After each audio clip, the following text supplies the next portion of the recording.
Hello बच्चों। तो आज हम लोग बेसिक कंसेप्ट ऑफ केमिस्ट्री का नेक्स्ट टॉपिक पढ़ते हैं और वो नेक्स्ट टॉपिक क्या है? Molecular formula and empirical formula. दिखने में बड़ा इजी सा लगता है, कई बार इजी क्वेश्चन आते भी हैं, लेकिन कई बार थोड़ा सा लेवल का क्वेश्चन भी आ जाता है।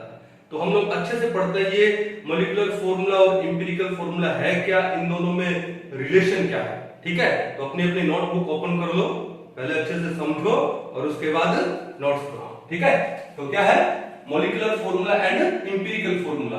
तो सबसे पहले क्या लिखे? Molecular formula. क्या लिखे? Molecular formula. तो मॉलिक्यूलर फॉर्मूला होता क्या है? It represents the actual number of atoms in one molecule. जो फॉर्मूला में एक मॉलिक्यूल के अंदर जो एक्चुअल नंबर ऑफ एटम्स को रिप्रेजेंट किया जाए, that is known as what? Molecular formula. क्या लिखेंगे? ठीक है, it represents the actual number of atoms, actual number of atoms of different elements. ठीक है, in one molecule. The formula which is formed by the representation of actual number of atoms of different elements in one molecule, तो उसको भी क्या बोलते हैं? molecular formula. For example, जैसे मान लो ग्लूकोज है आपके पास। क्या है? ग्लूकोज। अब आपको मैं बोलूं कि ग्लूकोज का फॉर्मूला क्या है, मॉलिक्यूलर फॉर्मूला क्या है, तो आप क्या बोलोगे कि सर C6H12O6। तो ग्लूकोज का मॉलिक्यूलर फॉर्मूला क्या है?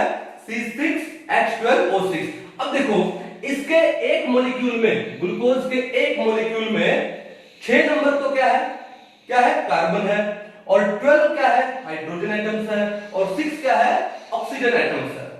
6 क्या है? Oxygen atoms. तो देखो कि एक मॉलिक्यूल में ये जो एटम्स है इनका एक्चुअल नंबर शो किया गया है, तो इसको हम लोग क्या बोलेंगे? मॉलिक्यूलर फॉर्मूला बोलेंगे। क्या बोलेंगे? Molecular formula. जैसे ग्लूकोज है, ग्लूकोज के बाद मान लो सुक्रोज ले लो, घरों में जो शुगर आप यूज करते हो, सुक्रोज। फॉर्मूला क्या है? C12H22O11। यानी सुक्रोज के एक मॉलिक्यूल में there are 12 atoms of carbon, 22 atoms of hydrogen and 11 atoms of oxygen. तो ये इसका कौन सा फॉर्मूला हो गया? Molecular formula. और लिखते हैं, जैसे मान लो आपको दे दे यहां पर क्या? फॉर्मेल्डिहाइड। क्या दे दे? अब बायोलॉजी वाले बच्चे हो, फॉर्मेल्डिहाइड के बारे में तो आपको पता होना चाहिए। तो फॉर्मेल्डिहाइड का जो 40% एक्वस सॉल्यूशन होता है उसको हम लोग क्या बोलते हैं? फॉर्मेलिन बोलते हैं। और ये क्या काम करता है? एज ए प्रिजर्वेटिव यूज करते हैं। किसको? Non living tissues. जब मान लो हम लोग जब मर जाएंगे तो हॉस्पिटल के अंदर अगर हमको प्रिजर्व करके रखा जाए फॉर ए लॉन्ग टाइम, ठीक है, तो क्या लगाते हैं बॉडी पे? फॉर्मेलिन लगाते हैं। आप बायो की लैब में कभी गए होंगे या जाने वाले होंगे, तो आप देखना बायोलॉजी की लैब में there are so many specimens. ठीक है, जैसे मान लो कि छिपकली, लिजर्ड है वहां पे, फिशेस है वहां पे, तो उनको एक ग्लास बोतल में, उनको एक ग्लास कंटेनर में एक लिक्विड में डाला हुआ है, एक ट्रांसपेरेंट लिक्विड में डाला हुआ है। अब क्या है कि इन द बिगिनिंग आपको लगेगा कि वो ट्रांसपेरेंट लिक्विड वाटर है। अगर मान लो एक फिश को एक ट्रांसपेरेंट लिक्विड में डाल दिया जाए, अगर वो वाटर है, तो भैया 1 दिन के बाद, 2 दिन के बाद वो तो सड़ जाएगी। लेकिन वहां पर बायोलॉजी की लैब में आप चाहे 2 महीने के बाद जाओगे तो भी वो स्पेसिमेन आपको वैसे का वैसा मिलेगा, बिल्कुल ट्रांसपेरेंट मिलेगा, फिश बिल्कुल अच्छे से दिखेगी। तो इसका मतलब वो पानी तो है नहीं, तो पानी होता तो वो फिश वहां पे सड़ जाता। ठीक है ना, वो लिजर्ड वहां पे सड़ जाता। तो वो पानी नहीं है तो फिर क्या है? अब देखो वो फिश है या वो जो लिजर्ड है वो क्या है? अभी तो वो जिंदा नहीं है, अभी तो वो क्या हो गया? डेड हो गए। क्या हो गए? डेड, नॉन लिविंग हो गए। तो वो नॉन लिविंग टिश्यूज को या नॉन लिविंग एनिमल्स को अगर प्रिजर्व करना है तो हम किस में डालते हैं? फॉर्मेलिन में।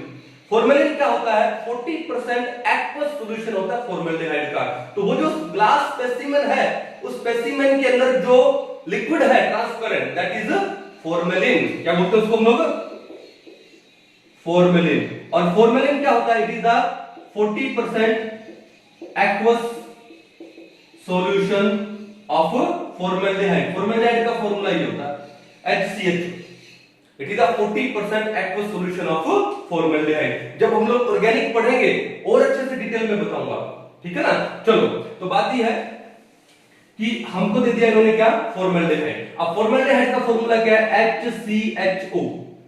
क्या है, HCHO। अगर मैं बॉन्ड बना के लिखूं तो HC double bond OH, carbon is sp2 hybridized, ठीक है। लेकिन यहाँ पे अपने को तो फॉर्मूला लिखना है, तो फॉर्मूला क्या है, HCHO। अब देखो फॉर्मूला में भी एक बात है, ऑर्गेनिक में लिखेंगे HCHO, लेकिन यहाँ पर देखो दो हाइड्रोजन को मैं अलग अलग दिखा रहा हूं, तो क्या इस HCHO को मैं CH2O दिखा दूं? क्या दिखा देंगे इसको हम लोग, CH2O।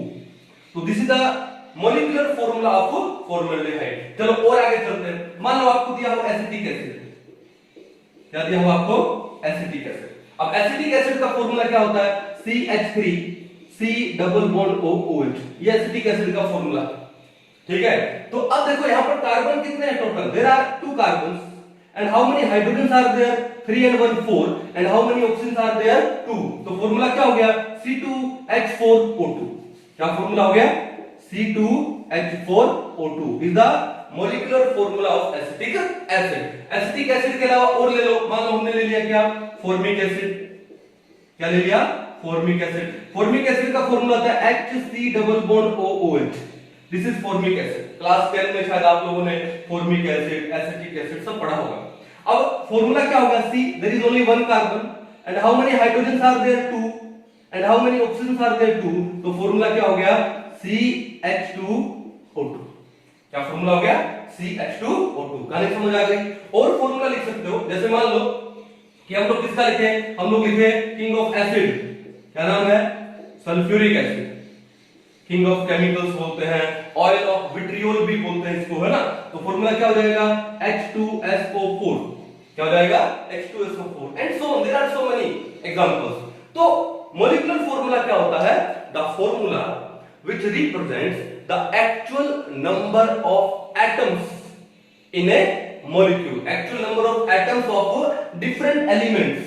डिफरेंट एलिमेंट्स के actual number of element atoms को रिप्रेजेंट करे जो फॉर्मूला वन मॉलिक्यूल में, तो उसे हम लोग क्या बोलते हैं, मॉलिक्यूलर फॉर्मूला बोलते हैं। क्या बोलते हैं उसे, मॉलिक्यूलर फॉर्मूला। कहानी समझ गए, ठीक है।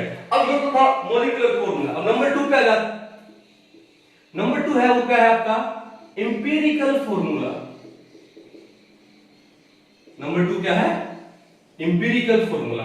अब एम्पिरिकल फॉर्मूला क्या होता है, it is the whole number ratio, it is the simplest whole number ratio of atoms, number of atoms in a molecule। क्या है ये, it is the simplest whole number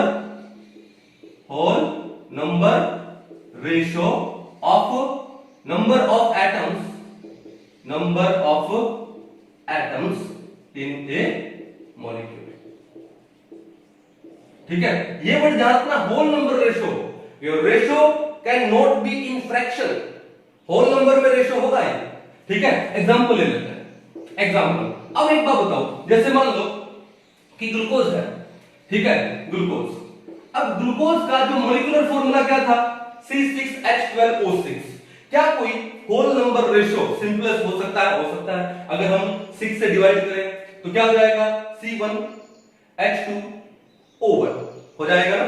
तो 1 लगाने की जरूरत है नहीं, ये तो अंडरस्टैंडिंग है कि 1 ही होगा। तो 6 से अगर हम लोग डिवाइड करें तो इसका फॉर्मूला क्या बन जाएगा, इसका फॉर्मूला बन जाएगा क्या, CH2O। तो CH2O is the empirical formula of glucose. CH2O is the empirical formula of the glucose. यानी हमने ग्लूकोज का जो मॉलिक्यूलर फॉर्मूला था उसमें जो नंबर ऑफ एटम्स थे उनका सिंपलेस्ट होल नंबर रेशियो ले लिया, तो आ गया हमारे पास क्या, CH2O। कहानी समझ आ गई। इसी तरह मान लो सुक्रोज का लूं मैं, सुक्रोज का मॉलिक्यूलर फॉर्मूला क्या है, C12H22O11। अब देखो यहां एक प्रॉब्लम है, यहां प्रॉब्लम ये है कि सिंपलेस्ट होल नंबर रेशियो नहीं बन सकता। ये 12 है, ये 22 है, तो 2 पे डिवाइड हो सकता है, लेकिन ये आ गया 11, ये 2 पे डिवाइड होगा नहीं। तो सुक्रोज का मॉलिक्यूलर फॉर्मूला भी C12H22O11 है और एम्पिरिकल फॉर्मूला भी C12H22O11। तो मॉलिक्यूलर फॉर्मूला, अब यहां से एक बात पता लगी, क्या पॉइंट पता लगा है कि molecular formula and empirical formula of a compound can be same हो सकता है। जैसे सुक्रोज का मोलिकुलर फॉर्मूला और सुक्रोज का एम्पिरिकल फॉर्मूला क्या है, सेम है। क्यों? क्योंकि कोई सिंपलेस्ट होल नंबर रेशियो बन नहीं पाया। चलो उसके बाद चलते हैं फॉर्मेल्डिहाइड पे। इस पे चलते हैं फॉर्मेल्डिहाइड। अब फॉर्मेल्डिहाइड का आप एक चीज देखो, मोलिकुलर फॉर्मूला क्या था, CH2O। क्या और इससे कोई सिंपलेस्ट होल नंबर रेशियो में हो सकता है? नहीं, यही सिंपल होल नंबर रेशियो है भैया। तो फॉर्मेल्डिहाइड का भी एम्पिरिकल फॉर्मूला क्या हो जाएगा, CH2O। देखा मैंने क्या बोला, molecular formula and empirical formula of A compound can be same. तो फॉर्मेल्डिहाइड का मोलिकुलर फॉर्मूला और एम्पिरिकल फॉर्मूला क्या है, बिल्कुल सेम है। क्लियर है? चलो एसिटिक एसिड पे चलते हैं। किस पे चले, एसिटिक एसिड। तो एसिटिक एसिड में देखो क्या फॉर्मूला है मोलिकुलर, C2H4O2। तो अगर मैं इसका सिंपल होल नंबर रेशियो लूंगा तो क्या जाएगा, 2 से डिवाइड कर दो, वो आ जाएगा CH2O। क्या जाएगा, CH2O। ठीक है। अब यहां से एक पॉइंट और पता चला कि जो एम्पिरिकल फॉर्मूला है of more than one compound can be same. जैसे देखो एसिटिक एसिड का एम्पिरिकल फॉर्मूला क्या है, CH2O। फॉर्मेल्डिहाइड का भी एम्पिरिकल फॉर्मूला क्या हो गया, CH2O। और ग्लूकोज का भी एम्पिरिकल फॉर्मूला क्या हो गया, CH2O। Empirical formula of one और more different compounds can be same, वो सेम हो सकता है। ठीक है, 2 पॉइंट तो हमारे पक्के हो गए। पहला तो कौन सा हो गया कि molecular formula and empirical formula of A compound can be same. दूसरा पॉइंट ये हो गया कि एम्पिरिकल फॉर्मूला ऑफ 2 और more than 2 compounds can be same. जैसे यहां पे ग्लूकोज का, फॉर्मेल्डिहाइड का और एसिटिक एसिड का जो एम्पिरिकल फॉर्मूला है वो क्या रहा हमारे पास, सेम आ रहा है। आगे बात समझ में कोई दिक्कत नहीं है। और जैसे यहां पे सल्फ्यूरिक एसिड लिया था हम लोगों ने, क्या लिया था, सल्फ्यूरिक एसिड। तो भैया सल्फ्यूरिक एसिड में क्या कोई simple whole number ratio possibility है, नहीं है। क्यों, ये 2 है, ये 1 है, ये 4 है। अब इसको और सिंपल रेशियो में नहीं ले सकते, तो सल्फ्यूरिक एसिड का जो एम्पिरिकल फॉर्मूला है वो भी क्या होगा, H2SO4 होगा। और मॉलिक्यूलर फॉर्मूला भी क्या है, H2SO4। और ले लेते हैं, जैसे अगर मैं मॉलिक्यूलर फॉर्मूला लिखूं, मान लो मैंने लिखा मीथेन और फिर मैं ले लेता हूं क्या, इथेन, फिर मैं ले लेता हूं प्रोपेन। मैंने ये 3 एग्जांपल ले रहा हूं एक बार। तो मीथेन का जो मॉलिक्यूलर फॉर्मूला है वो कितना है, CH4। एक कार्बन है और 4 हाइड्रोजन एटम्स है। अब अगर इसी मीथेन का मैं एम्पिरिकल फॉर्मूला लूं तो बताओ क्या होगा, सिंपल रेशियो है, नहीं है, तो सेम होगा CH4, कोई दिक्कत ही नहीं है। इथेन का मॉलिक्यूलर फॉर्मूला क्या है, C2H6। क्या है, C2H, ये मॉलिक्यूलर फॉर्मूला है। और अगर इसी इथेन का अगर मैं एम्पिरिकल फॉर्मूला लिखूं तो यहां पे सिंपल होल नंबर रेशियो हो सकता है, क्या हो सकता है, CH3। क्या हो जाएगा, CH3। अब देखो मीथेन का एम्पिरिकल फॉर्मूला है CH4 और इथेन का एम्पिरिकल फॉर्मूला क्या है, CH3। कहानी समझ रहे हो? अब प्रोपेन क्या होता है, C3H8। क्या है, C3H8। तो क्या प्रोपेन में सिंपल होल नंबर रेशियो कुछ और हो सकता है, नहीं, तो सेम ही होगा। तो इसका एम्पिरिकल फॉर्मूला भी क्या होगा, C3H8 होगा। C3H8 बोला था ना, molecular formula and empirical formula of A compound can be same और इट कैन बी डिफरेंट। कहानी समझ गए ना आप अच्छे से कि क्या हम लोग बताना चाह रहे हैं। तो ये थोड़ा सा था आपके बारे में मॉलिक्यूलर फॉर्मूला और एम्पिरिकल फॉर्मूला के बारे में। 2 पॉइंट याद रखना, दोबारा से बोल रहा हूं कि molecular formula and empirical formula of a compound can be same and empirical formula of 2 or more than 2 compounds can be same। Clear है? तो इसको एक बार नोट डाउन कर लीजिए, उसके बाद हम थोड़ा सा आगे बढ़ते हैं। ठीक है, चलो तो इसको मिटा दिया जाए। तो ये तो हमने क्या पढ़ा था, सिर्फ डेफिनेशन पढ़ी है मॉलिक्यूलर फॉर्मूला और एम्पिरिकल फॉर्मूला। अब एक काम करते हैं, रिलेशन निकालते हैं। क्या काम करते हैं, रिलेशन निकालते हैं। किसके बीच में, मॉलिक्यूलर फॉर्मूला और एम्पिरिकल फॉर्मूला के बीच में। तो देखो ध्यान से, relation between molecular formula and empirical formula. ठीक है, तो इस रिलेशन को हम लोग अच्छे से पढ़ते ही क्या है। अब देखो ध्यान से, एक एग्जांपल उठाते हैं पहले। वही एग्जांपल किसका, ग्लूकोज का। ठीक है, किसका एग्जांपल उठा ले, मान लो ग्लूकोज का। अब इस ग्लूकोज का जो मॉलिक्यूलर फॉर्मूला है और जो इंपिरिकल फॉर्मूला है दोनों लिख देते हैं। तो ग्लूकोज का मॉलिक्यूलर फॉर्मूला क्या होगा बताओ? ये होगा C6H12O6 और इंपिरिकल फॉर्मूला क्या होगा? CH2O। ये तो होगा अगर हम 6 से डिवाइड करें। तो यहां पर एक बात बताओ कि हमने सिंपल होल नंबर रेशियो लिया है, तो यहां पर इन एटम्स के नंबर को किससे डिवाइड किया? 6 से। अब वो 6 एक होल नंबर है, 6 क्या है? Whole number. तो आपके पास कुछ ऐसा नहीं आ गया कि molecular formula of glucose is equal to 6 into empirical formula. 6 यानी ये हर एक एटम को 6 से मल्टीप्लाई कर दो तो क्या हो जाएगा? C6H12O6 हो जाएगा। और अब ये क्या है? ये आपका एक होल नंबर है जिसको हम लिखेंगे L से।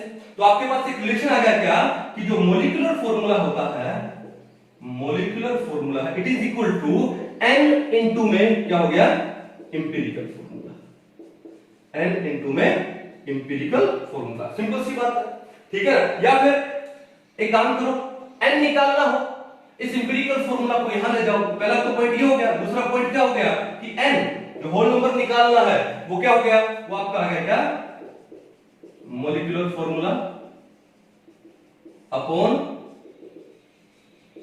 इंपिरिकल फॉर्मूला, ठीक है। तो n का नंबर आ जाएगा।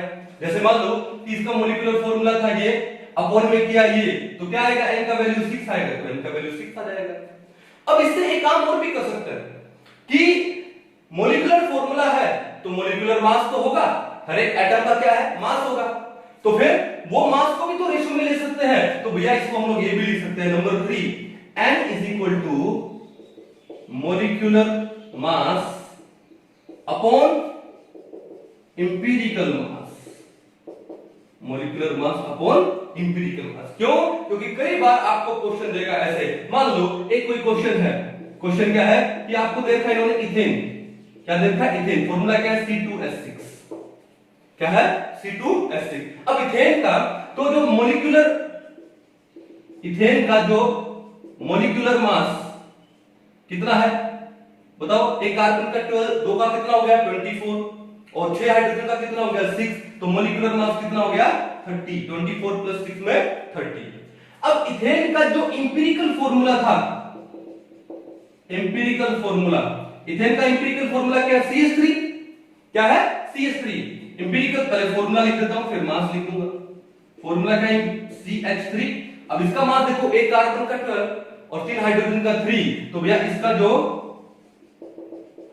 इंपिरिकल मास है वो कितना हो गया? 12 प्लस 3 कितना हो गया? 15 हो गया। और मॉलिक्यूलर मास कितना है? 30। ठीक है। तो मेरे को ये बताओ कि आपने सिंपल होल नंबर रेशियो तो लिया, किससे डिवाइड करके? 2 से। तो मैं लिख दूं n is equal to molecular mass upon empirical mass. उस केस में तो मॉलिक्यूलर मास कितना है? 30, इंपिरिकल मास कितना है? 15। 30 को 15 से डिवाइड करोगे, n का वैल्यू कितना आ गया? 2 आ गया। यानी अगर आपको किसी अननोन कंपाउंड का मॉलिक्यूलर मास दे दिया जाए और इंपिरिकल मास दे दिया जाए, ठीक है, तो n का वैल्यू भी आप निकाल सकते हो। कैसे? मॉलिक्यूलर मास अपॉन में इंपिरिकल मास। और वो वैल्यू हमेशा एक होल नंबर में ही आएगी। कहानी समझ गए आप लोग? तो n भी निकाल सकते। तो एक काम करते हैं, उतार लीजिए इसको, एक क्वेश्चन करके देखते हैं कि एग्जाम में सर क्वेश्चन कैसे आएगा सर। तो क्वेश्चन करने के तरीका देखते हैं क्या है। एक पहले तो सिंपल सिंपल क्वेश्चन कराता हूं, एक दो, और उसके बाद थोड़े से लेवल के क्वेश्चन पे चलते हैं। ठीक है, चलो। तो देखो पहला क्वेश्चन देखो ध्यान से। पहला क्वेश्चन क्या है कि भाई एक हाइड्रोकार्बन आपके पास, क्या है? एक हाइड्रोकार्बन। हाइड्रोकार्बन का मतलब क्या है कि जिसके अंदर सिर्फ कार्बन एंड हाइड्रोजन है। हाइड्रो यानी हाइड्रोजन, कार्बन यानी कार्बन। एक compound which is formed of hydrogen and carbon. तो क्या क्वेश्चन है? ए हाइड्रोकार्बन कंटेन्स क्या? 80% carbon by mass, 80% carbon by mass. So what will be its empirical formula? Empirical formula एक simple सा question दिया है कि एक हाइड्रोकार्बन है, उसमें जो कार्बन है बाय मास 80% है, तो बताओ उसका एम्पिरिकल फॉर्मूला क्या होगा। तो भैया बात ही है कि क्वेश्चन करने से मैं आपको तरीके बता रहा हूं। एक तो मैं आपको रूल बताता, एक क्वेश्चन को लेके रूल पढ़ेंगे हम लोग, फिर उसके लिए इजी हो जाएगा। तो सबसे पहले देखो आपको दिया क्या हाइड्रोकार्बन, तो आपके माइंड में आना चाहिए कि आपके पास एक कंपाउंड है जिसमें दो टाइप के एलिमेंट्स है, एक हाइड्रोजन और एक कार्बन। लेकिन उन दो टाइप में से आपको दिया क्या, सिर्फ एक ही टाइप दिया कार्बन, तो रेस्ट देखो टोटल परसेंट कितना होगा, 100% होगा। अब कार्बन आपको कितना दिया, 80%, तो रेस्ट जो हाइड्रोजन बचा वो कितना बचा, 20%। ये आपको सोचना पड़ेगा। अब मैंने तो सिंपल ये दो ही लिए, हो सकता है कि आपको चार टाइप के elements they they, carbon, hydrogen, oxygen, nitrogen, और उनमें से मान लो सिर्फ आपको तीन ही का परसेंट दे, कार्बन का दे दे, हाइड्रोजन का दे दे, ऑक्सीजन का दे दे, नाइट्रोजन का ना दे। तो सबसे पहले जितना भी परसेंट दिया है एलिमेंट्स का वो काउंट करो। अगर वो 100% है तो बढ़िया है, और अगर वो 100% से कम है तो बाकी जो अदर एलिमेंट जिसका परसेंटेज नहीं दिया है, तो 100 माइनस में जो टोटल परसेंटेज आया है उन तीनों कंपाउंड का, एलिमेंट्स का माइनस कर दो, जो परसेंटेज बचेगा वो नेक्स्ट एलिमेंट का होगा। कहानी समझ गए ना? जैसे यहाँ पे कि 100% में कार्बन कितना, 80%, हाइड्रोजन नहीं बोला, तो ये तो अंडरस्टूड है कि हाइड्रोजन जो बची वो कितना बचा, 20% बचा। कितना बचा, 20%। तो देखो सबसे पहले कार्बन का परसेंटेज कितना है, 80% है, और हाइड्रोजन का कितना है, 20%। क्लियर? ओके। उसके बाद आपको करना क्या है, मान लो मैंने यहां पे लिख दिया कार्बन, और मैंने यहां पे क्या लिख दिया, यहां पे हाइड्रोजन। ये तो मैंने क्या लिख दिए, एलिमेंट्स लिख दिए। क्या लिख दिए, एलिमेंट्स। नंबर 1, नंबर 2, ये हो गया आपका सीरियल नंबर, यानी बेसिक सी बातें हैं सारी कुछ। ठीक है, अब करना क्या है कि जो एलिमेंट्स दिए हैं उनका परसेंटेज लिख दो। कितना है कार्बन का, 80, हाइड्रोजन का कितना है, 20। सिंपल। अब आपको क्या करना है कि ये जो परसेंटेज दिया है एलिमेंट्स का बाय मास, तो उन परसेंटेज को उन एलिमेंट्स के एटॉमिक मास से डिवाइड करना। किससे डिवाइड करना है, एटॉमिक मास से। तो क्या हो गया, परसेंटेज अपॉन में एटॉमिक वेट या एटॉमिक मास। तो 80% था, और कार्बन का एटॉमिक मास कितना होता है, 12 होता है। तो उसको हम लोग क्या बोलते हैं, परसेंटेज मास रेशो। क्या बोलते हैं, परसेंटेज मास रेशो। तो ये रेशो कितना आ गया, 80/12, और ये कितना हो गया, 20 अपॉन में हाइड्रोजन का कितना होता है, 1 होता है। अब बात ये है कि ये जो भी वैल्यू आई है, ये जो भी वैल्यू आई उसको सोल्व करो। सोल्व करेंगे तो 80 को जब आप 12 से डिवाइड करोगे तो कोई जरूरी नहीं है कि वो कंप्लीटली डिवाइड होगा। It may get a fractional value, एक फ्रैक्शनल वैल्यू भी आ सकती है। जैसे 12 6 72, तो 12 6 पॉइंट, फिर पीछे कितना बचा, 72 है, तो 80 माइनस 72 8, 80 हो गया। अगेन क्या आएगा, 12 6 72, फिर 8 बचेगा, 12 6 यानी ये हो गया आपका 6.67। क्या आ गया, 6.67, और ये कितना आ गया आपका 20। ये कितना आ गया, 20। कहानी समझ आ गई? ये क्या था, परसेंटेज एटॉमिक मास रेशो। अब क्या करना है कि ये जो भी वैल्यू आती है उस वैल्यू में मिनिमम वैल्यू फाइंड आउट करो। अब 20 और 6.67 में मिनिमम वैल्यू कितनी है, 6.67, तो सारी जो भी वैल्यूज है उनको मिनिमम वैल्यू से डिवाइड कर दो। तो उसको क्या बोलते हैं, simplest ratio, simplest percentage atomic mass ratio. तो क्या बोलते हैं उसको, सिंपलेस्ट परसेंटेज एटॉमिक रेशो बोल दो, एक ही बात है। कितना आएगा, ये आएगा 6.67 को 6.67 से ही क्या कर दो, डिवाइड कर दो, और यहां पे इस 20 को भी डिवाइड कर दो 6.67 से। अब ऊपर वैल्यू कितनी आएगी, 1 आएगी, और 20 को जब आप 6.67 से डिवाइड करते हो तो वैल्यू कितनी आएगी, 3 आएगी। वैल्यू कितनी आएगी, 3। तो इसका मतलब क्या है, यहां पर इंपिरिकल फॉर्मूला की बात हो रही है, तो क्या आएगा, नंबर ऑफ एटम्स, नंबर की बात हो रही है। तो कार्बन का एटम कितना आया, 1 आया, और हाइड्रोजन का एटम कितना आया, 3 आया। हाइड्रोजन का एटम कितना आया, 3। अगर ये आया तो भैया आपका जो इंपिरिकल फॉर्मूला है, आपका जो इंपिरिकल फॉर्मूला है वो क्या बन गया, वो बन गया क्या, कार्बन का है 1 एटम और हाइड्रोजन के है 3 एटम, वो बन गया आपका CH3। क्या बन गया वो आपका CH3। तो जो आपको ऊपर क्वेश्चन दिया है, ठीक है, तो उस क्वेश्चन का जो हाइड्रोकार्बन है उसका इंपिरिकल फॉर्मूला क्या होगा, CH3। कहानी समझ में? अब अगर मान लो कुछ आपको ऐसा दे दिया जाए कि भैया एक हाइड्रोकार्बन है, it contains 80% carbon and molecular उसका जो वेट है वो कितना है 30, कुछ ये ऐड कर देता कि उस हाइड्रोकार्बन का जो मॉलिक्यूलर वेट कितना है 30, तो फिर बोल देता क्या, व्हाट विल बी इट्स क्या मॉलिक्यूलर फॉर्मूला। क्वेश्चन को थोड़ा सा मैंने घुमा दिया कि ऐसा दे देता तो क्या हो गया।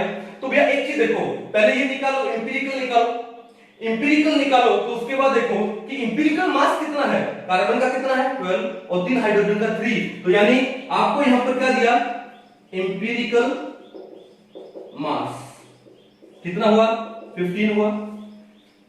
अब आपको मॉलिक्यूलर वेट कितना दिया, मॉलिक्यूलर मास कितना दिया 30, यानी 15 का क्या करो डबल करो तो क्या आएगा 30। तो इसका मतलब मॉलिक्यूलर मास कितना हो जाएगा, मैं डायरेक्ट कर रहा हूं यहां पे, मॉलिक्यूलर मास या मॉलिक्यूलर वेट कितना हो जाएगा, इसका डबल करना है तभी 30 आएगा, वही 30 दिया आपको, तो इसका मतलब एम्पिरिकल फॉर्मूला का आपको डबल करना है और CH3 का डबल करोगे तो कितना आएगा C2 में H6, C2H6 का मतलब क्या हुआ इथेन, क्या हुआ इथेन। तो आपको तरीका पता लगा कि कोई क्वेश्चन आता है तो सोल्व कैसे करते हैं। एक बार आप इसको उतार लो, फिर हम लोग नेक्स्ट और क्वेश्चन करते हैं। चलिए दो क्वेश्चन आपके सामने, सिंपल से क्वेश्चन है, सोल्व करके देखते हैं कि हम लोग कितने बढ़िया तरीके से इसको सोल्व करते हैं, ठीक है ना। ओके, तो पहला क्वेश्चन देखो क्या दिया आपको, पहला क्वेश्चन आपको दिया है ए compound contains 38.8% carbon, 16% hydrogen and 45.2% nitrogen, the formula of the compound would be. तो पहले तो एक बात बताओ कि आपके पास कंपाउंड में कार्बन हाइड्रोजन एंड नाइट्रोजन है, इनका परसेंटेज चेक करके देखो कितना है, ये 0.8 ये 0.2, ये तो 1 हो गया, तो इसको 39 मान लेता हूं, तो 39 प्लस में 45 और प्लस में 16, तो ये टोटल कितना हो जाएगा 100 हो जाएगा, बिल्कुल सही। तो इसका मतलब 100% आपको दिया है, फिर आपको क्या करना है सेम वही, ठीक है। तो सीरियल नंबर हो गया 1, पहले पे कौन सा आपके पास नंबर 1 कौन है कार्बन है, फिर नंबर 2 कौन है कार्बन के बाद हाइड्रोजन है एंड नंबर 3 क्या आपके पास नाइट्रोजन। अब इनका जो परसेंटेज है वो कितना दिया है, कार्बन का आपको परसेंट कितना दिया है 38.8% और हाइड्रोजन का कितना है 16% और नाइट्रोजन का 45.2%। अब जो भी परसेंटेज है उससे क्या करना है, उन एलिमेंट्स के जो एटॉमिक वेट है एटॉमिक मास से डिवाइड करना है, तो आपके पास क्या जाएगा ये परसेंटेज अपॉन में एटॉमिक वेट, ठीक है। तो क्या आएगा 38.8 अपॉन कार्बन का एटॉमिक वेट कितना होता है 12, 16 हाइड्रोजन का कितना होता है 1, 45.2 और नाइट्रोजन का कितना होता है 14, तो ये वैल्यू कितनी आएगी 38.8 by 12, क्या एक एग्जैक्ट होल नंबर आ रहा है, नहीं आ रहा है, 12 3 जा 36 और ये है 38.8 यानी 3 पॉइंट समथिंग है। तो आपके पास अगर ये वैल्यू फ्रैक्शन में आती है तो उसके जो नियर बाय नियरेस्ट जो होल नंबर है वो ले लो, तो मुझे लग रहा है कि 3 पॉइंट समथिंग है, तो मैं जो नियरेस्ट होल नंबर क्या 3 मैंने वो ले लिया। अब 16 by 1 एग्जैक्टली कितना आएगा 16 ही आएगा, 45.2 by 14, 14 3 जा 42, तो ये 3 पॉइंट समथिंग आएगा, तो नियरेस्ट होल नंबर ले लिया मैंने क्या 3। बात समझ आ गई।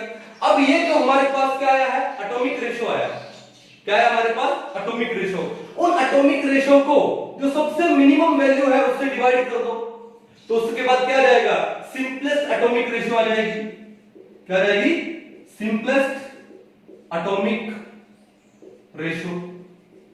कैसे आएगा, मेरे को दिख रहा है कि जो मिनिमम वैल्यू 3 है तो मैंने 3 से डिवाइड कर दिया, तो 3 by 3 कितना हो गया 1 हो गया। ये सारा इतना तामझाम आपको समझाने के लिए कर रहा हूं, जब हम लोग एग्जाम में करते हैं ना तो ये टेबल टेबल बनाने की आपको वहां थोड़ी जरूरत है, वहां तो आपका डायरेक्ट होगा काम, समझ गए ना। चलो तो ये कितना हो जाएगा, ये हो जाएगा 16 by में 3, अब 16 को 3 से डिवाइड करोगे तो कितना आएगा 5.33।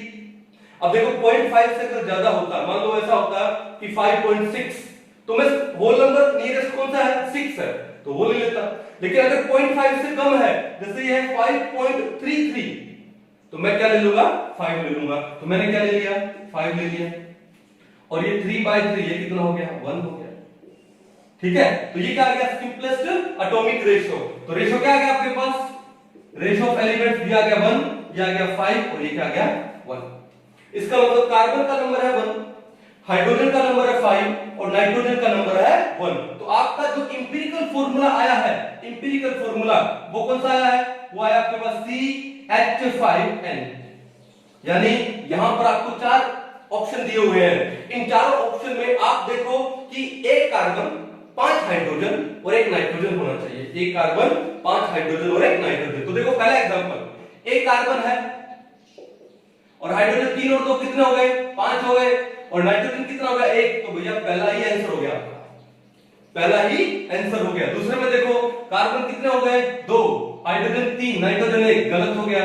यहां कार्बन 1, हाइड्रोजन कितने हैं 2 2 जा, ये NH है शायद, तो H2 और 2 4 हो गए, और नाइट्रोजन कितने हो गए 2, गलत। यहां पे कार्बन 2, हाइड्रोजन, कार्बन 6 3 3, 2 और 1 3, हाइड्रोजन 5, नाइट्रोजन 1, गलत हो गया। तो पहला ही आपका आंसर आ गया, सिंपल था। तो आपको मेथड समझ आ गया कि आपको कैसे ये इंपिरिकल फॉर्मूला निकालना हो, अगर या फिर आपको मॉलिक्यूलर वेट दे तो फॉर्मूला निकालना हो, मॉलिक्यूलर फॉर्मूला। आई थिंक आपको अच्छे से समझ आया होगा। नेक्स्ट क्वेश्चन देखते हैं। नेक्स्ट क्वेश्चन क्या दिया आप लोगों को, ए compound of x and y has equal mass of them. इस टाइप के क्वेश्चन मेरे फेवरेट है। क्यों, इस टाइप के क्वेश्चन को करने के लिए आपको मेथड में जाना नहीं है। देखो मेरा एक मानना है, if you are a science student तो आपके पास क्लास 11 से ही मैथ तो होना ही चाहिए। भाई अगर आप मेडिकल स्टूडेंट हो तो बायोलॉजी तो होगा ही होगा आपके पास, लेकिन आपके पास मैथ भी होना चाहिए। तो जो बच्चे अभी क्लास 11 में एडमिशन लेंगे तो मैं तो कह रहा हूं कि आप मैथ भी साथ में लीजिए। क्यों, मैथ से आपका जो कैलकुलेशन है ना वो फास्ट हो जाएगा, और वो कैलकुलेशन आपको फिजिक्स में हेल्प करेगी। Mathematics is the language of physics. अगर आपको लैंग्वेज नहीं आएगी तो फिर आपका फिजिक्स थोड़ा सा पीछे हो जाएगा। तो अगर आप मैथ लेते हो तो आपको बड़े सारे यानी मेथड्स आएंगे कैलकुलेशन इजी करने के लिए, और आपका फिजिक्स हो जाएगा स्ट्रॉन्ग। और मेडिकल स्टूडेंट अगर आप हैं तो फिजिक्स स्ट्रॉन्ग है, केमिस्ट्री और भी स्ट्रॉन्ग है, और मेडिकल वालों का तो बायो तो सबसे स्ट्रॉन्ग होता है। तो आपको सिलेक्शन से कोई नहीं रोक सकता। सिलेक्शन लेना बड़ी बात नहीं है, रैंक लाना इज मेन थिंग। तो आपको रैंक लाने से कोई नहीं रोक सकता, ठीक है। और अगर आप मैथमेटिक्स के स्टूडेंट हो तो आपके पास मैथ्स तो है, इतना बायो नहीं चाहिए वहां पे। क्योंकि केमिस्ट्री में अगर मैं बायो में देखूं तो लास्ट में केमिस्ट्री में किसमें क्लास 12 के लास्ट में 2 चैप्टर आता है। कौन सा है, तो केमिस्ट्री इन डेली लाइफ, और एक कौन सा है बायोमोलिक्यूल्स, ठीक है, वो हो जाता है। लेकिन मैं कह रहा हूं if you are a biology student then you should have maths also, क्योंकि नॉलेज कभी वेस्ट नहीं जाती है, ठीक है ना। अब ये क्वेश्चन है, ये क्वेश्चन, इस टाइप के क्वेश्चन को सोल्व करने के लिए आपको मेथड में जाने की जरूरत नहीं है। देखो मैं मेरे तरीके से कैसे सोल्व करता हूं, अगर आपको अच्छा लगे तो आप भी इसको अप्लाई करो, ठीक है। तो क्या बोला, a compound of x and y has equal mass of them. Okay, mass equal है if their atomic weights are 30 and 20 respectively. यानी x का जो एटॉमिक वेट है वो है 30 और y का एटॉमिक वेट कितना है 20। क्या दिया आपको ये एटॉमिक वेट, ठीक है। Then the molecular formula of the compound could be, और molecular weight कितना दिया है 120 दिया है। तो अब क्या है, कई बार क्वेश्चन से आंसर में जाते हैं और कई बार आंसर से क्वेश्चन में जाते हैं। तो मैं काम करता हूं, आंसर से क्वेश्चन में जाता हूं। पहले आपको क्या दिया है x2 y2, पहले आपको क्या दिया है x2 y2। तो मैं क्या करता हूं, 2 पार्ट कर लेता हूं। क्यों, क्योंकि उसने एक लाइन बोली है कि they have equal mass of them. अब x का एटॉमिक वेट 30 है तो x2 का कितना हुआ 60, y का 20 है तो y2 का कितना हुआ 40। तो भैया रॉन्ग हो गया, 60 40 आ रहा है, ठीक है। दूसरा ऑप्शन लेते हैं। दूसरा ऑप्शन क्या है, x3 y3 सेपरेट कर लो। x का एटॉमिक वेट 30 है, 33 जा 90, ये 20 है, 23 जा 60। रॉन्ग हो गया क्योंकि 90 60 है, एटॉमिक वेट तो क्या बोला इक्वल मास ऑफ देम।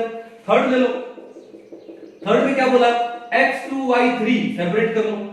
क्या कर लो, सेपरेट। x32 जा 60, 23 जा 60, यस 60 60। x और y का जो एटॉमिक मास, ये जो एटॉमिक नहीं, x और y का जो मास है वो इक्वल आ रहा है, ठीक है ना। अब दोनों को ऐड करो तो कितना आता है 120। तो मॉलिक्यूलर वेट भी कितना दिया 120। तो ऑप्शन नंबर थर्ड आपका करेक्ट है। ऑप्शन 4 में चले जाते हैं। 4 क्या बोलता है x3 y2 x का 30, 33 का 90, y का 20, 22 का 40, रॉन्ग हो गया। आंसर क्या आ गया? Option number 3। तो कई बार आपको मेथड में जाने की जरूरत नहीं है, आप सिंपल खुद के बनाए हुए तरीके होते हैं कई बार, यानी IQ, अगर आपका IQ अच्छा है तो आप इमीडिएट कर लोगे इसको। क्लियर है? एक बार इसको उतारिए और न्यूमेरिकल्स करते हैं। चलो नेक्स्ट क्वेश्चन देखो, AIPMT 2008 में आया हुआ है। क्वेश्चन क्या है?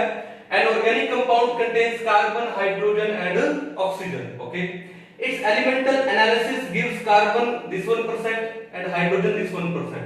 अब देखो यहाँ पे कार्बन और हाइड्रोजन का परसेंट दिया है लेकिन ऑक्सीजन का परसेंटेज नहीं दिया, तो ये कार्बन और हाइड्रोजन के परसेंट को ऐड कर लो, 100 में से माइनस कर लो, जो परसेंटेज आया वो किसका होगा? ऑक्सीजन का परसेंट होगा। The empirical formula of the compound would be, कर लेंगे कोई दिक्कत नहीं, ध्यान से, ठीक है। तो देखो क्या होगा, सबसे पहले नंबर 1 2 3, आपको क्या दिया है? कार्बन, हाइड्रोजन एंड ऑक्सीजन दिया है, और कार्बन का जो परसेंटेज है, परसेंटेज कितना दिया आपको? वो दिया आपको 38.71, हाइड्रोजन का कितना है? 9.67। अब इन दोनों को ऐड करो। अब देखो कंपटीशन के लिए बोल रहा हूं मैं, कंपटीशन के लिए आपको एग्जैक्ट वैल्यू लाने की जरूरत नहीं है, यहाँ पे नियर अबाउट वैल्यू लाओ ताकि आपका टाइम सेव हो जाए। वहां पे एक क्वेश्चन के लिए कि तो मिनट है ना आपके पास, तो क्या करोगे? 38 और 9 मेरे को कितना दिखाई दे रहा है? मेरे को 47 दिखाई दे रहा है, और ये 7 और 6 ये 0.1 से ऊपर बनाएगा, यानी ये कितना बनाएगा? 1.38 बनाएगा, तो 1.1 आ गया ना, तो कितना दिखा दिया? 47, और इसमें एक ऐड कर दो, कितना हो गया? 48। तो मैंने एक बार क्या ले लिया? 48% मान लिया, एग्जैक्ट लेने की जरूरत नहीं है। तो 100 माइनस 48 कितना हुआ? 52। तो रेस्ट ऑक्सीजन बचा, वो लगभग आपका कितना बचा? 52% बचा अप्रोक्सीमेटली। क्लियर? अब देखो ध्यान से, ये परसेंटेज तो ले लिया, अब क्या काम करें? इसी परसेंटेज को इनके एटॉमिक वेट से डिवाइड कर देते हैं, परसेंटेज अपॉन एटॉमिक वेट। कितना हो गया? 38.71, कार्बन का वेट कितना है? 12, 9.67 कितना है? 1, 52, ऑक्सीजन का कितना होता है? 16। अब ये जो वैल्यू आई है वो वैल्यू कितनी आएगी? अब बताओ, 38.7 को 12 से करोगे तो फ्रैक्शन में वैल्यू आएगी, क्योंकि 12 3 कितना होता है? 36 होता है, और ये 38.71 है, तो 36 से थोड़ा सा ज्यादा है, 3 पॉइंट समथिंग। तो हमको क्या लेना है? नियरेस्ट होल नंबर, वो कौन सा है? 3।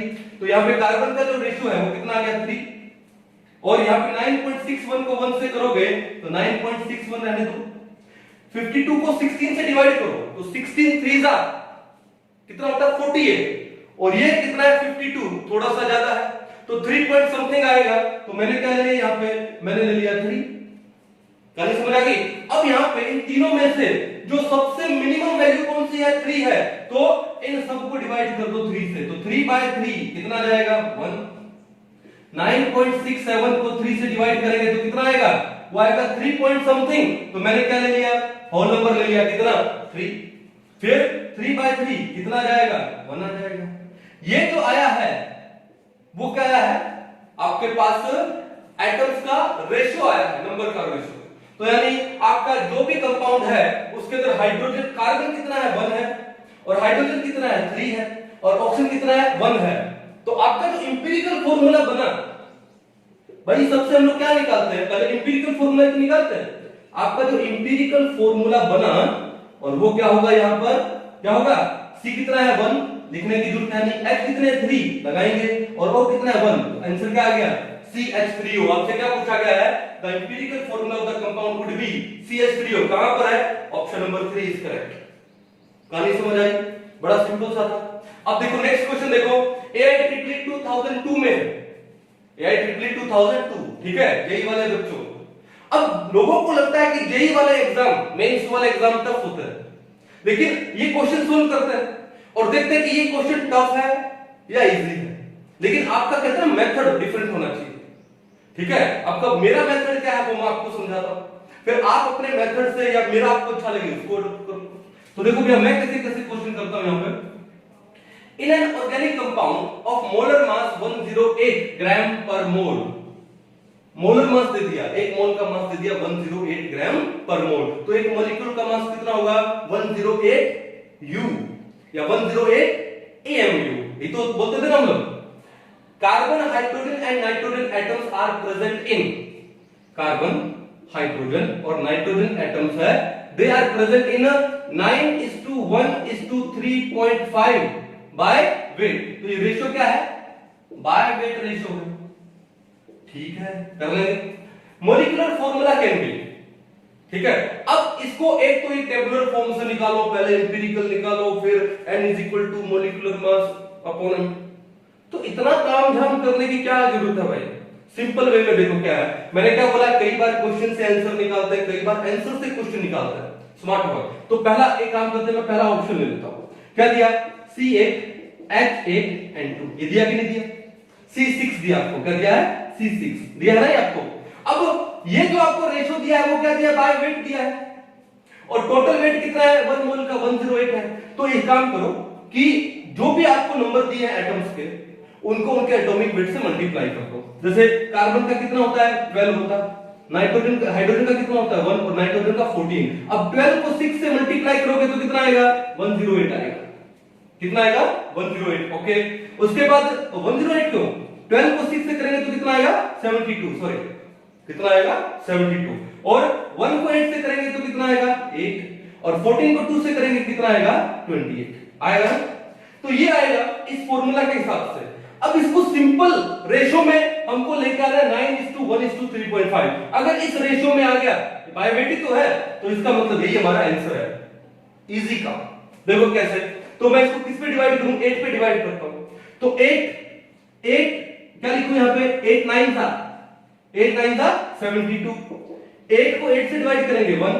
अब 28 को जब आप 8 से डिवाइड करोगे तो कितना आएगा? 8 3 जा 24, पीछे कितना बचा? 4, 0 उतार लेंगे 40, तो पॉइंट 8 5 जा 40, तो आएगा 3.5। क्या ये और ये एक ही नहीं है क्या? है ना? बाय वेट रेशियो लिया हम लोगों ने, तो हमारा आंसर क्या हो गया? Option number 1। हमको पूरा कॉन्सेप्ट में जाने की जरूरत ही नहीं है, स्मार्ट वर्क से हमारा काम हो जाएगा। मैंने क्या बोला आपको? मैथ्स लो। मैथ लेने से क्या होगा कि आपके माइंड में आइडियाज आएंगे कि हम कितना सिंपलीफाई में क्वेश्चन कर सकते हैं। ठीक है, इसको उतार लो और क्वेश्चन करते हैं। चलिए नेक्स्ट क्वेश्चन देखो, जेईई मेन 2017 में और जेईई मेन 2018 में दोनों साल लगातार क्वेश्चन आए। अब क्वेश्चन को सॉल्व करते हैं, देखते हैं कि ये टफ है या सिंपल है। ठीक है, तो देखो सबसे पहले आपके पास एक क्वेश्चन नंबर क्या है? 6 है। क्या बोलता है question 6? The most abundant elements by mass in the body of a healthy human adult are oxygen, carbon and hydrogen. यानी हम लोगों की बॉडी में जो मोस्ट अबंडेंट एलिमेंट होते हैं वो कौन कौन से होते हैं? ऑक्सीजन है, क्योंकि ऑक्सीजन तो इनहेल कर रहे हैं भैया, ऑक्सीजन के बिना तो कुछ है ही नहीं। फिर कार्बन है, और फिर क्या है? हाइड्रोजन है। यानी ग्लूकोज तो मोस्ट अबंडेंट है ना, उसमें कार्बन भी है, हाइड्रोजन भी है, ऑक्सीजन भी है। चलो, the weight which a 75% kg person would gain if 1H atom, 1H की मतलब क्या हुआ? प्रोटियम की बात हो रही, they are replaced by 2H यानी ड्यूटेरियम से। अगर जितने भी हाइड्रोजन हमारी बॉडी में है, जो प्रोटियम है 1H है, अगर उनको ड्यूटेरियम से 2H से रिप्लेस कर दे तो वेट कितना गेन होगा? The weight which is 75% would gain, कितना वेट गेन होगा? अब भैया मैं तो इसको, मैंने क्या बोला, मैं अपने स्टाइल से करता हूं सिंपलीफाइड वे में, और मेरा सिंपलीफाइड में देखो क्या है भैया। बात ऐसा है, पहले इन सब को काउंट करके देखते हैं कि टोटल 100% है कि नहीं है, और 100% तो होगा नहीं, अबंडेंट बोला है। ठीक है, और हमको 100% चाहिए भी नहीं, क्योंकि हमारी बात हो रही है सिर्फ हाइड्रोजन से। अब एक आदमी का वेट 75 केजी है, मान लो मेरा वेट 75 केजी है, ठीक है, और मेरे वेट में हाइड्रोजन कितना है? 10% है। तो इसका मतलब हमारी बॉडी में जो हाइड्रोजन है बाय मास 75 केजी का 10% कितना हुआ? 7.5 किलो हुआ। ठीक है, हमारी बॉडी में जो हाइड्रोजन है, हाइड्रोजन कौन सा हमारी बॉडी में? 1H है, वो कितना हुआ? 7.5 केजी हुआ। 75 का क्या कर दोगे? 10% कर दोगे, कितना जाएगा? 7.5 केजी। अब बात ये हो रही है कि 7.5 केजी में सारे के सारे कौन से एटम्स है? 1H। कौन से है? 1H। अगर इन सारे के सारे 1 एटम्स को, ना तो मैं नंबर हाफ कर रहा हूं, ना मैं नंबर डबल कर रहा हूं, इन सारे के सारे 1H एटम्स को अगर मैं 2H एटम से रिप्लेस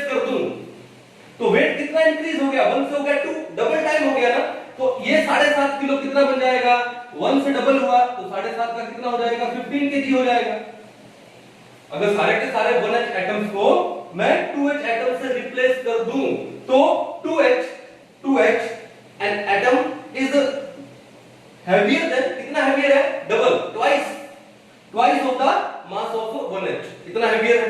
तो 1 से हो गया 2, तो 7.5 से कितना हो गया, 15 केजी हो गया। ठीक है, अब देखो बात ये है, क्वेश्चन को अटेम्प्ट करने में जल्दी नहीं मचानी। आपने देखा 15 केजी और ऑप्शन में 15 केजी है, लगा दिया, नो नो नो। क्वेश्चन देखो क्या पूछा है, the weight which is 75 kg person would gain. अरे कितना वेट उसने गेन किया। तो भैया बात ये है कि 7.5 किलो था हाइड्रोजन, तो वेट उसका कितना था, वेट कितना था 75। अभी वो 7.5 से कितना हो गया, 15 हो गया। 7.5 तो हाइड्रोजन था ही पहले, अब कितना हो गया 15, तो वेट कितना गेन हुआ, गेन वेट कितना हुआ, 15 में से 7.5 माइनस कर दो, कितना जाएगा 7.5 केजी, इतना ही वेट तो गेन हुआ ना एक्स्ट्रा। तो हमने सिर्फ हाइड्रोजन का ही तो डबल किया है, क्या हाइड्रोजन का नंबर सेम है लेकिन मास क्या हो गया, डबल हो गया ना। तो यहाँ पे वेट उसका क्या हो गया, डबल हो गया। तो पहले 7.5 था, अब हो गया 15, तो गेन कितना हुआ 15 माइनस 7.5 यानी 7.5। आंसर क्या हो गया, ऑप्शन नंबर 3। तो ऐसे क्वेश्चन के लिए आपको पेपर पेन भी उठाने की जरूरत नहीं होती, आप दिमाग में सोच के भी कर सकते हो, आपका आईक्यू ऐसा है। तो अब देखो क्वेश्चन नंबर कौन सा है, 7, जेईई मेन 2018। लैंग्वेज से लग रहा है बड़ा क्वेश्चन, जितना बड़ा क्वेश्चन होता है, जितनी बड़ी लैंग्वेज होती है, क्वेश्चन उतना ही इजी होता है। तो हम इसको सिंपल बनाते हैं, देखो तो सॉल्यूशन। ठीक है, क्वेश्चन को पढ़ते पहले क्या बोला, the ratio of mass percent of C and H of an organic compound. आपको एक ऑर्गेनिक कंपाउंड दिया है CXHY एंड OZ, और उसमें कार्बन और हाइड्रोजन का जो मास परसेंट है, मास परसेंट वो कितना है, 6:1 है। Okay, if one molecule of the above compound it contains half as much oxygen as required to burn one molecule of compound CXHY completely to CO2 and H2O, the empirical formula of the compound is। इससे simple question नहीं हो सकता। तो देखो ध्यान से, पहले तो देखो आपको ये जो 4 ऑप्शन दिए हैं उसमें उसने साफ बोल दिया कि the ratio of mass percent of carbon and hydrogen of an organic compound is 6:1। तो एक काम करो, आंसर से क्वेश्चन में जाते हैं। तो ये 4 ऑप्शन में और कार्बन और हाइड्रोजन का मास परसेंट देख लो, अगर वो 6:1 की रेशियो में है तो उसको ले लेंगे और बाकी को छोड़ देंगे। तो पहले में देखो C2H4 है, तो कार्बन कितना हुआ, पहले में कार्बन हुआ 24, कार्बन का एटॉमिक मास कितना है 12, तो C2 का कितना हुआ 24, और हाइड्रोजन कितना हुआ 4। अब 24:4 कितना हुआ, 6:1 हुआ, कितना हुआ, ये हो गया 6:1। तो ये हो सकता है, इसको होल्ड पे रखते हैं। यहाँ पे एक कार्बन का 12, तो 3 का 36, और एक हाइड्रोजन का 1, तो 4 का 4, तो ये कितना आएगा 9:1 आएगा, क्या आएगा 9:1। तो भैया इसको तो काट दो, गलत है। यहाँ पे C2H4 वही C2H4 आ गया, यानी यहाँ पे 6:1 ये हो सकता है। और यहाँ पे C3H6 कार्बन है 36 और 6 हाइड्रोजन का 6, C3H6, तो कितना हो गया भैया आपके पास, ये आ गया 6:1। तो ये भी एक बार हो सकता है, इसको भी होल्ड पे रखो। तो हमने एक को तो निगलेक्ट कर दिया।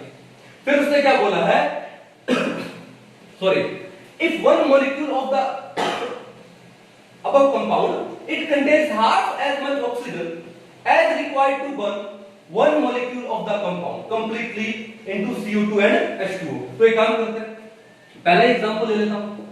पहला जो हो सकता है, क्या बोला, C2H4O बोला। अब बताओ यहां पर एक ऑक्सीजन है, इसमें कार्बन कितने हैं 2। तो एक बात बताओ कि जब हम लोग C2H4, तो ये तो बोला ना CXHY, इसको मान लो अगर आप बर्न करते हो in the presence of oxygen, in the presence of oxygen, ठीक है, तो कितने CO2 बनेंगे, 2 CO2 बनेंगे। और H2 है तो H4 है तो क्या बनेंगे, 2H2 बनेंगे कि नहीं बनेंगे। कितने कार्बन है 2, तो 2 मोल बन गए CO2। कितने हाइड्रोजन है 4, तो 2 मोल क्या बन गए, वाटर बन गए, क्योंकि हाइड्रोजन हो गए 4। अब देखो यहां पर कितना ऑक्सीजन लगा, यहां पर लगे 2 एटम ऑक्सीजन के ये, और यहां पे ये 4, टोटल कितने हो गए 2 और 4 6 एटम है किसके, ऑक्सीजन के। 6 एटम किसके हैं, ऑक्सीजन के। लेकिन ये क्या बोल रहा है कि compound it contains half as much oxygen as required to burn one molecule. यानी ये जो 6 ऑक्सीजन लगे हैं, ठीक है, तो उसका क्या चाहिए, यहाँ पे हाफ चाहिए, तो 6 का हाफ कितना होगा 3, तो यहाँ पर ये क्या हो जाएगा O3 हो जाएगा, क्या हो जाएगा O3। अब C2H4O3 ऑप्शन नंबर 3 क्या है, C2H4O3, यही आपका आंसर, खत्म। आया कुछ समझ में? तो ऐसे सिंपलीफाइड में आप क्या कर सकते हो, न्यूमेरिकल कर सकते हो, ठीक है। तो आज हम लोगों ने पढ़ा है क्या, molecular formula and empirical formula. I hope आपको अच्छे से समझ आया होगा, न्यूमेरिकल करने का एक आपको डिफरेंट स्टाइल पता लगा होगा, है ना। तो आप इसको अच्छे से रिवाइज करो, क्वेश्चन को ढूंढ ढूंढ के करो, ठीक है, और अपना ये कॉन्सेप्ट क्या करो, स्ट्रॉन्ग करो, ठीक है। तो मिलते हैं नेक्स्ट लेक्चर में, तब तक के लिए थैंक यू।